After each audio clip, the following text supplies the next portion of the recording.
week 7 of the fantasy football season, and here's a few quarterbacks I would drop this week. The first guy, Taylor Heineke of the Washington football team. So Heineke, the last couple weeks, he really hasn't been fantasy relevant after having 3 games in a row filling in at the starting quarterback position for Ryan Fitzpatrick with 20 or more fantasy points. But the last 2 weeks now for Heineke, week 5 versus the New Orleans Saints, 248 passing yards, 2 windows and 40 yards rushing. In week 6 versus the Chiefs, he just had nothing to show for it. 182 passing yards, a touchdown and an interception. So right here, week 7, another tough matchup on paper versus the Green Bay Packers that give up the 14th least amount of fantasy points to quarterbacks. And right here, I know this game script's probably going to have Washington trailing in this game.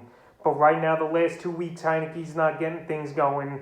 The league's seen more film on him last season to this season, and now defenses, they're circling in on him. They're getting pressure on him, and he's had 2 bad games in a row versus mediocre defenses. So right here, he was added in 12% of fantasy leagues over the last week, but this week, I would drop Heineke. The next quarterback's Baker Mayfield of the Cleveland Browns. So Baker Mayfield, he took a bad injury in week 6 versus Arizona where he hurt his non-throwing shoulder, which is obviously his left shoulder is Mayfield. But Mayfield said he's going to play on Thursday night versus the Denver Broncos. But we know this Denver Bronco defense is pretty vicious and one of the better defenses versus quarterbacks, even though Derek Carr in week 6 had a good ball game versus them. But I think the Broncos here, they're going to go over there in Cleveland. Primetime game, Thursday night football. And I think this team, they're going to make a few plays on Baker Mayfield. And even if he does play with that bad left shoulder, you know these pass rushers like Von Miller and some other guys on this line, they're going to target that left shoulder,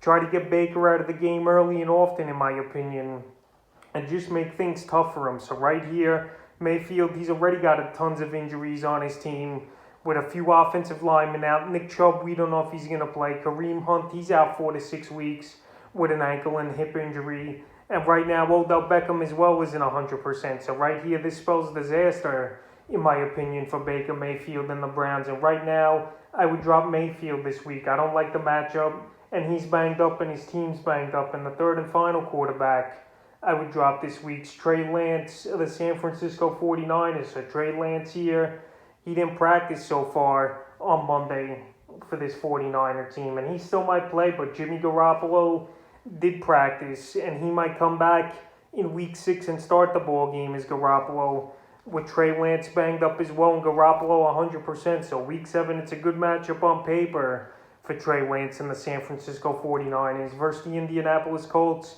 They give up the 3rd most fantasy points to quarterbacks. But right here, Trey Lance, even if he does start, we haven't seen much yet where you're going to be like, that guy's a must-start or a must-own on fantasy rosters. So right here, his first 2 games, week 4 versus Seattle, in relief for Jimmy G, who went down 157 passing yards, 2 touchdowns, 41 yards rushing, and 2-point conversion. And week 5 at the Arizona Cardinals, 192 passing yards, an interception, but he did add 89 yards rushing. So Trey Lance, he's a run-first type of quarterback, in my opinion, from what we've seen from him so far in weeks 4 and 5. But right now, with his knee banged up, him not practicing and Jimmy G practicing, most likely, in my opinion, Jimmy Garoppolo is going to come back and be the starter once again for this 49er team here in week 7 versus the Colts. And it makes sense in my opinion. So I would drop Lance once that's definitely confirmed, or if you already